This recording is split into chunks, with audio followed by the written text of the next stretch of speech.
네, 이어서 마켓 키워드 시간인데요. 오늘은 MTN의 김종현 전문위원과 함께하도록 하겠습니다. 어서 오십시오. 안녕하십니까? 네, 안녕하세요. 9월의 첫 번째 키워드입니다. 어떤 걸 준비하셨나요? 아무래도 이제 우리도 추석이라고 하는 명절 시즌 아니겠습니까? 예. 뭐 미국은 한 두 달 뒤에 추수감사절이 오지만 우리는 이번 달 그리고 최근에 뭐 10년 내 가장 빠르게 추석을 맞이하게 되는데요. 그래서 쇼핑과 관련된 뭐 기대감도 높아지고 있고 관련 종목군도 움직이고 있어서요. 그와 관련된 트렌드를 하나 살펴보고자 합니다. 쇼루밍, 역쇼루밍이라는 얘기가 있는데 이와 관련돼서 좀 살펴보고 최근에 미국에서 나타나는 트렌드를 국내 시장에도 적용을 해보도록 하겠습니다.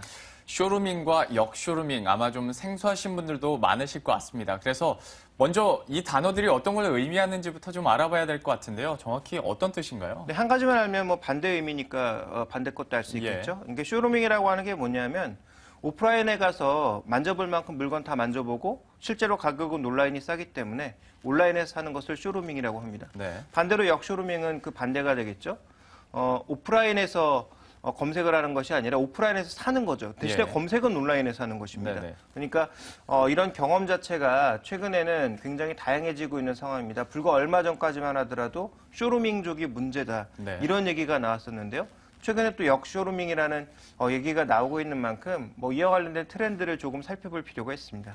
소개해 주시면서 그러면 미국 시장 얘기를 해주신다고 하셨었는데 미국 소매 시장에서의 트렌드는 그러면 쇼루밍인가요? 역쇼루밍인가요? 두 개가 동시에 나타나고 있는 게 특징입니다. 예. 그러면서 그동안은 오프라인 매장이 온라인 쪽에 모두 고객을 뺏기고 있다. 이런 식의 한탄만 나왔는데요. 예. 최근에 이게 아니라 동반 성장하고 있다는 얘기가 나오고 있거든요. 준비된 그림을 보시면 미국의 이커머스 규모와 성장률이 여전히 오프라인의 성장률을 뛰어넘고 있는 것은 사실입니다.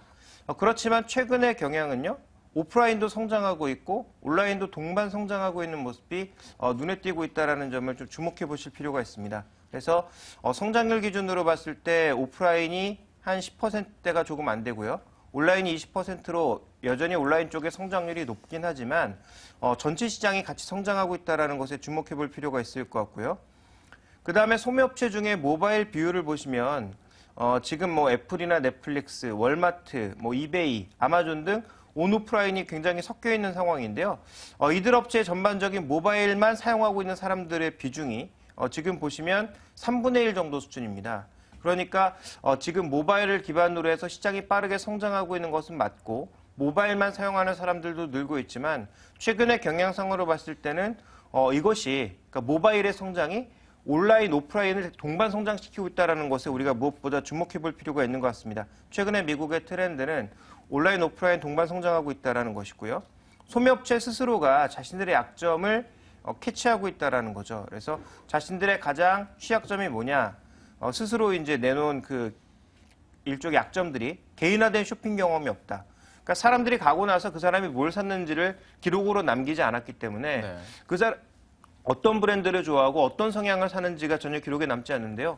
아시겠지만 온라인 업체는 내가 산 구매 이력이 쭉 남지 않습니까? 예. 그러니까 그것을 바탕으로 쿠폰도 보내고 여러 가지 프로모션들을 할 수 있다는 거죠.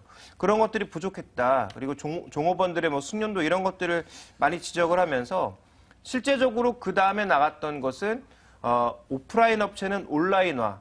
이것을 우리가 옴니쇼핑이라고 하죠. 그래서 온라인 업체들은 오프라인화를 시도했고 반대로 오프라인 업체들은 온라인화를 시도했습니다. 그래서 옴니쇼핑을 할 때 고려 요소들이 결국은 내가 온라인으로 쇼핑했을 때 잘 갖다 줬으면 좋겠다. 내가 실제로 그 제품을 많이 경험해봤으면 좋겠다라는 이런 얘기들을 많이 냈고요. 반대로 오프라인 업체들 쪽에서는 내가 온라인을 통해서 사더라도 제품은 내 손으로 직접 만져봤으면 좋겠다라는 그런 욕구가 강했는데 실제로 이런 픽업 서비스를 하고 난 이후에 월마트라든지 부츠 같은 업체들의 매출 성장률은 굉장히 크게 나타났습니다.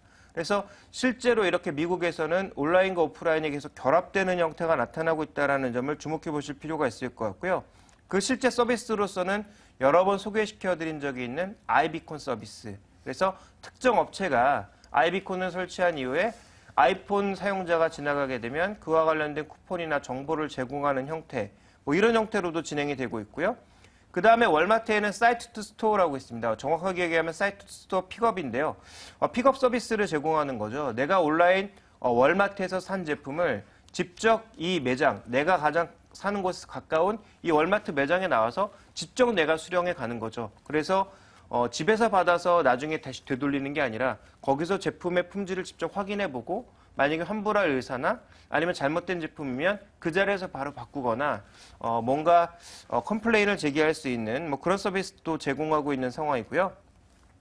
자, AT&T 같은 경우에는 공식 온라인 쇼핑몰에서 구매한 이후에 픽업 스토어를 자기가 선택해서 거기에 찾아가서 직접 물건을 수령하게 됩니다. 그래서 이런 여러 가지 트렌드가 나타나고 있다는 점을 살펴보면서 좀 더 우리가 실질적으로 보게 되면요.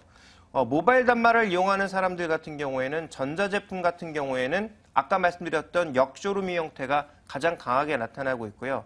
반대로 화장품 같은 경우에는 역시 아직까지도 오프라인에서 검색하고 오프라인에서 사는 그런 형태가 가장 강하게 나타나고 있습니다. 그리고 이제 쇼핑 형태 비중을 보시면 여기도 동일한 현상인데요. 조금 전에 말씀드렸던 대로 최근에 미국의 경향은 쇼루밍보다는 오히려 역쇼루밍이 많아졌고 그 역쇼루밍의 가장 대표적인 사례는 바로 전자기기에서 발견되고 있다는 점. 그리고 품목별로 봤을 때 개인용품 같은 경우에는 아직도 오프라인 쪽에서의 구매만 강하게 나타나고 있다는 점. 뭐 이런 여러 가지 미국의 특징을 보면 온라인, 오프라인의 경계를 허무는 여러 가지 상황들이 복합적으로 진행되고 있다. 이렇게 봐야 될 것 같습니다. 예. 물론 품목별로 조금 차이가 있을 수는 있겠지만 특히 뭐 의류나 그리고 IT 가전 같은 경우에는 뭐 당장 돈을 내가 지불했으면 그것이 내 손에 와줬으면 하는 바람도 있을 것 같고요. 그리고 교환이나 환불도 직접 그 자리에서 내가 확인을 하고 할 수 있다는 점이 아무래도 용이하다 보니까 이런 트렌드들이 생겨나는 것 같은데요. 그렇다면 이것을 이제 투자와 관련해서 생각을 해본다면 우리가 어느 쪽 부분에 좀 집중을 해야 될까요? 온오프라인의 통합에 있어서 가장 필요한 게 뭘까요? IT 기술이거든요. 예. 그러니까 IT 기술에서도 정확하게 필요한 것은 IoT 기술과 그다음에 또 한 가지는 바로 빅데이터입니다. 네. 그러니까 그 고객들의 데이터를 어떻게 활용할 거냐라는 거죠. 그래서 예를 들어 뭐 이런 겁니다. 오늘부터 한 3일간 사람들이 가장 많이 사간 제품이 뭐냐. 그러니까 최근에 사람들의 트렌드를 그런 빅데이터로 바로 분석이 가능한 거죠. 그래서 사람들한테 쿠폰을 뿌릴 때도 그냥 일괄적으로 10% 할인 쿠폰입니다. 이렇게 뿌리는 것이 아니라 최근의 트렌드, 뭐 예를 들어서 앞서가는 엄마들의 최근의 식료품 선택은 예를 들어 뭐 망고입니다. 뭐 이런 식으로 생망고입니다. 이렇게 해서 그 사람들에게 망고를 오늘 20% 할인합니다라고 보내면 받는 사람들의 입장에서는 왠지 트렌드에 동참하고 싶은 마음도 있고 그런 쿠폰 자체가 나에게만 오는 것 같은 그런 착각을 불러일으킬 수도 있거든요. 그러니까 그런 여러 가지 데이터와 그 데이터를 묶어서 분석해주고 그것을 연결해줄 수 있는 기술이 필요하다라는 거죠. 근데 여기서 핵심은 잘못 생각하면 그러면 IoT 기업 그리고 연결 서비스를 만드는 서비스 기업만 사면 되겠네라고 착각하실 수가 있는데 네. 핵심은 뭡니까? 여기서 온라인 기반의 쇼핑몰, 오프라인 기반의 쇼핑몰이 있는 상태에서 관련된 연결 서비스를 제공을 해야 네. 좀 더 복합적인 서비스가 만들어질 수 있다는 거죠. 그렇겠죠. 그래서 제가 지난번에도 전력 관련 서비스를 하나의 펀드로 구성해봐라라는 말씀을 드렸는데요. 예. 여기서도 동일한 그런 말씀을 드리자면 이런 거죠. 그러니까 신세계 이마트, 최근에 이것을 통합하는 SSG라고 하는 그 앱이 나오고 있지 않습니까? 네. 그것과 더불어서 거기에 앱 서비스를 제공할 수 있는 신세계 INC. 거기다가 최근에 위드미를 인수했는데요. 제 개인적인 생각은 그렇습니다. 신세계가 위드미를 인수한 것이 골목 상권을 침투하기 위한 전략 중에 하나일 수도 있지만 역으로 뒤집으면 최근에 월마트에서 실시하고 있는 일종의 픽업 스토어 이런 형태로 운용할 가능성도 있다라는 거죠. 그러니까 택배로 구제하지 않고 내가 SSG로 구매한 제품을 우리 집 바로 옆에 있는 그 위드미로 가져다 줘라. 그러면 거기도 공짜로 가져다 주면 자기가 거기 가서 직접 가져가면 되거든요. 그러니까 택배 서비스 같은 경우에는 내가 없을 때도 올 수 있고 굉장히 여러 가지 불편한 점들이 또 있을 수 있기 때문에 그러한 관점에서 아마도 이렇게 하나의 묶음으로 종목을 운용하시게 된다면 제가 보기엔 장기적으로는 평균 수익률로 봤을 때 질수익률보다 좀 높은 수익률을 보일 수 있지 않을까라고 판단하고 있고요. 또 이런 형태로 갈 수 있는 대표적인 뭐 롯데쇼핑이라든지 현대백화점이라든지 이런 종목군들 또 삼성 SDS가 상장된다면 관련된 서비스를 가장 많이 불러일으킬 수 있다는 측면에서 이와 같은 종목군들의 관심을 좀 가질 필요가 있다고 판단하고 있습니다. 예. 역시 투자를 할 때는 가장 효과적인 방법이 현재의 트렌드 그리고 내가 가장 많이 사용하고 앞으로 많이 사용하게 될 것들에 대해서 관심을 가져보는 것도 좋은데요. 그래서 오늘의 키워드로 역쇼루밍과 쇼루밍에 대해서 함께 알아봤습니다. 지금까지 MTN의 김종효 전문위원과 함께했습니다. 고맙습니다.